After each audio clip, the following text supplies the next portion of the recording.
Orang yang tidak berguru langsung kepada ahlinya tidak mendapatkan satu benefit rohani yang disebut dalam hadis Abu Dawud. Apa kata Nabi? Nadrallahu mra'an. Allah beri nadrah. Nadrah ini nama lain dari nawwara. Allah beri cahaya yang memancar di wajah. Nadrallahu mra'an, Allah akan pancarkan cahaya lewat wajah seseorang sami'a maqalati, yang mau berguru langsung mendengarkan hadisku. Orang Arab dulu kalau menyebut sami'a itu nggak mungkin online, nggak mungkin lewat Google, mesti berguru ke ahlinya. Nggak mungkin. Kenapa? Dulu disebut sama pasti hadir. Itu sebabnya Imam Syafi'i dulu tidak terima persaksian orang yang hadir di konser-konser musik yang musiknya ada kefasikan, ada penampilan orang buka aurat, ya, bukan lagunya sebenarnya oleh Imam Syafi'i. Kenapa? Sami'a, begitu kalimatnya, karena dia hadir mendengar itu dulu nggak mungkin lewat MP3.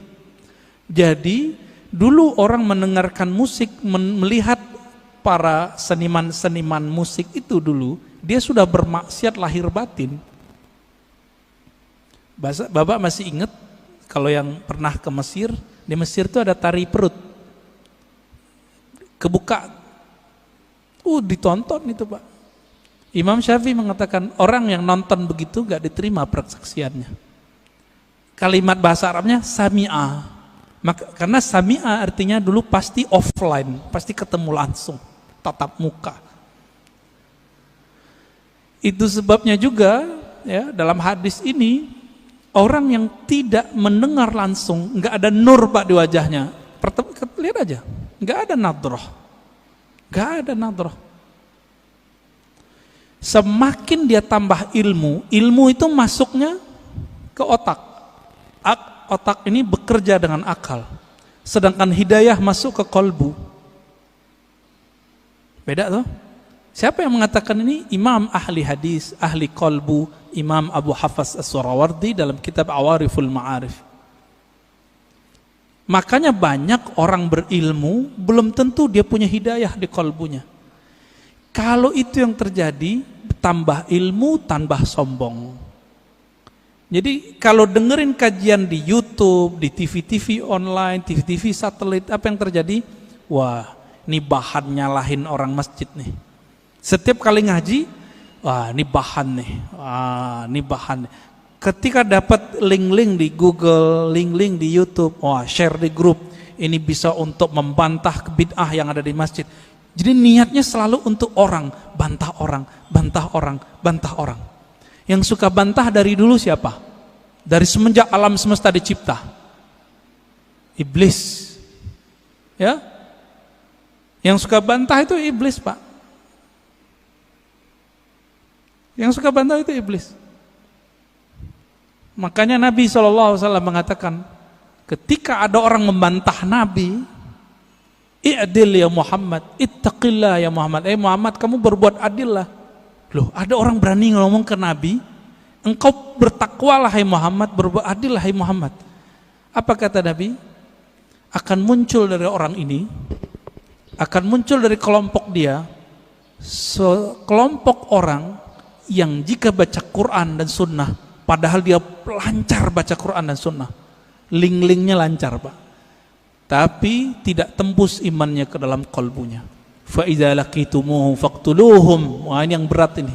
Jika engkau bertemu mereka, maka kalimatnya gimana cara terjemahan ini Ustaz? Faqtuluhum, bunuh mereka. Loh, berat. Oh, ternyata ini hadis namanya hadisul qadha.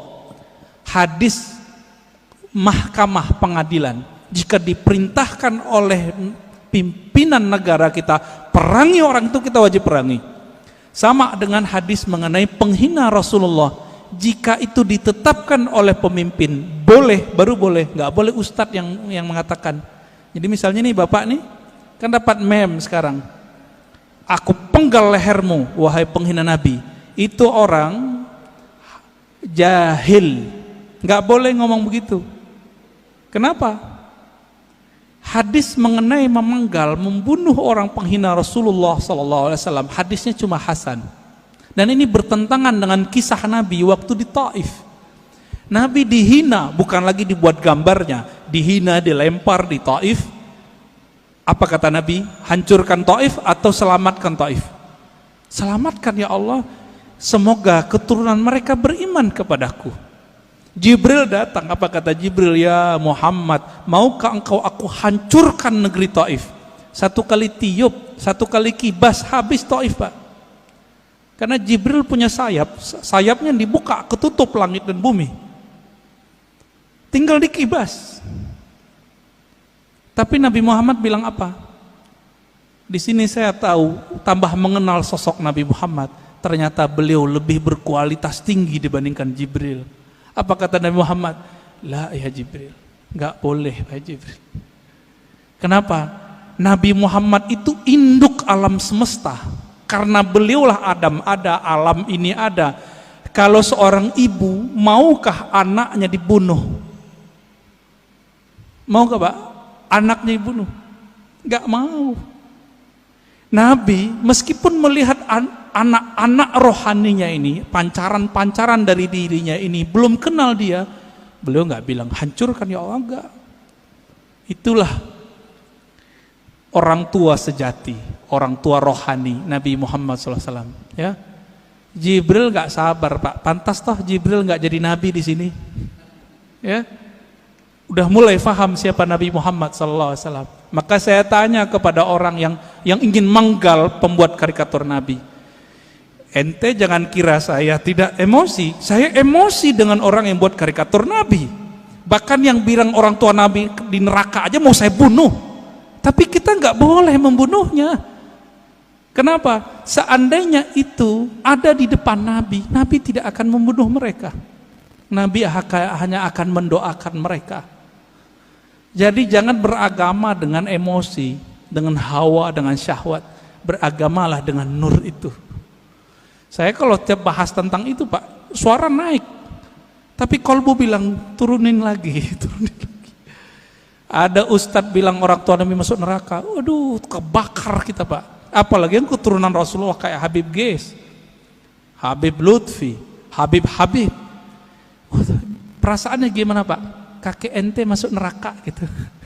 Anak neraka, cucu neraka. Kira-kira gimana? Nggak punya perasaan mereka itu. Oh hadisnya sahih, iya. Ini hadis sahih secara sanad, matannya tidak. Ilmu hadis itu bukan hanya ilmu tahu ini sahih tidak sahih, tapi juga ilmu tentang matannya. Ilmu matan hadis wajib belajar akidah.